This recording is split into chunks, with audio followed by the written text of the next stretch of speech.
Si le street art a tant d'ennemis, c'est qu'il coûte bonbon à nettoyer. Cet artiste berlinois a peut-être la solution. Et c'est un jeu d'enfant.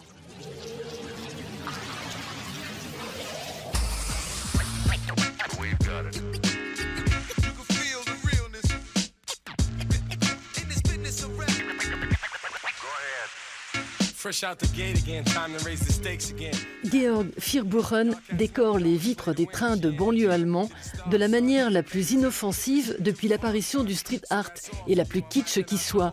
Vive le window color!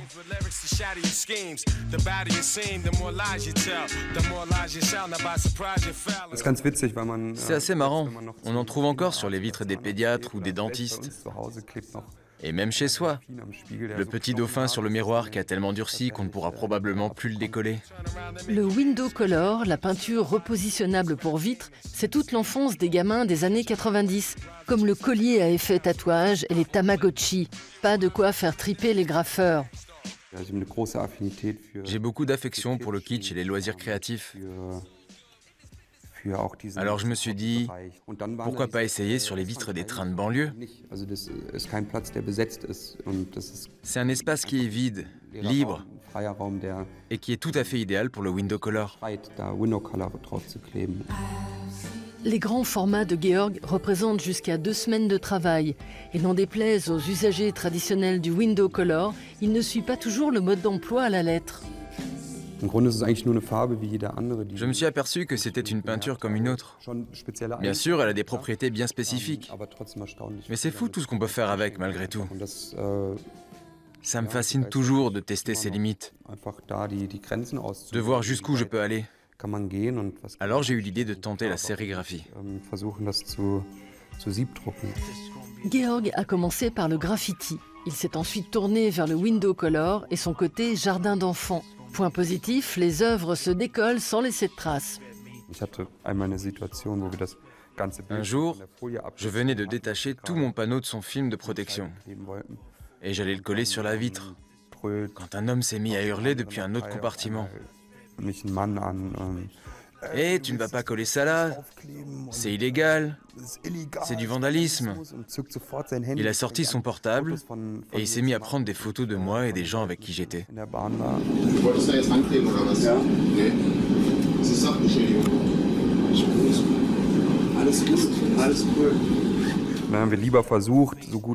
On a préféré le recoller tant bien que mal sur la feuille transparente, l'enrouler et filer. Ma plus grande angoisse, c'est que des gens bousillent mon travail pendant que je l'applique. C'est ça qui m'inquiète. Beaucoup plus que le risque de me faire pincer à la prochaine station. Parce que ça, je pense que ça n'arrivera jamais. Ces œuvres n'ornent plus seulement les vitres des trains. Georg expose actuellement dans un jardin ouvrier berlinois, un cadre qui colle bien à l'esprit du window color.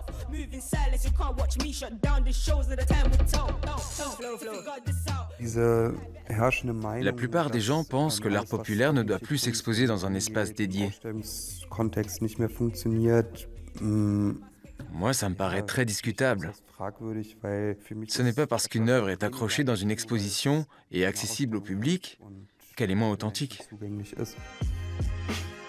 Le collectif The Art Union a racheté la parcelle de jardin ouvrier d'un agent de police à la retraite. 30 artistes ont pris possession de ce symbole des classes populaires allemandes. Julim Rosa tatoue notamment des cabanes de jardin sur l'épiderme des visiteurs. Je prononce bien ton nom, Julim? Oui. Sois toi-même et ne t'inquiète de rien. C'est un masque en window color. D'accord.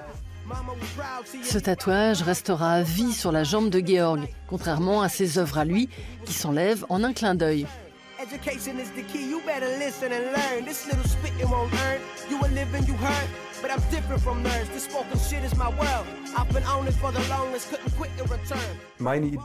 C'est conçu dans l'esprit d'une intervention artistique.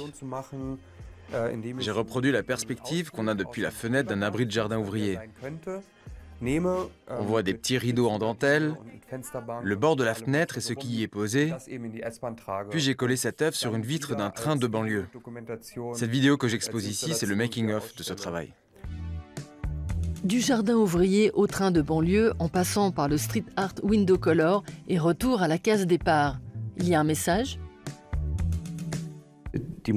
En général, il n'y a rien de très sérieux dans les motifs que je choisis. C'est juste pour rire. Je trouve ça fantastique quand l'art fait rire. Et souvent, j'ai juste envie d'apporter une touche d'humour. Le street art pour tous, sans rien dégrader. Enfin un moyen de faire sourire le service public ?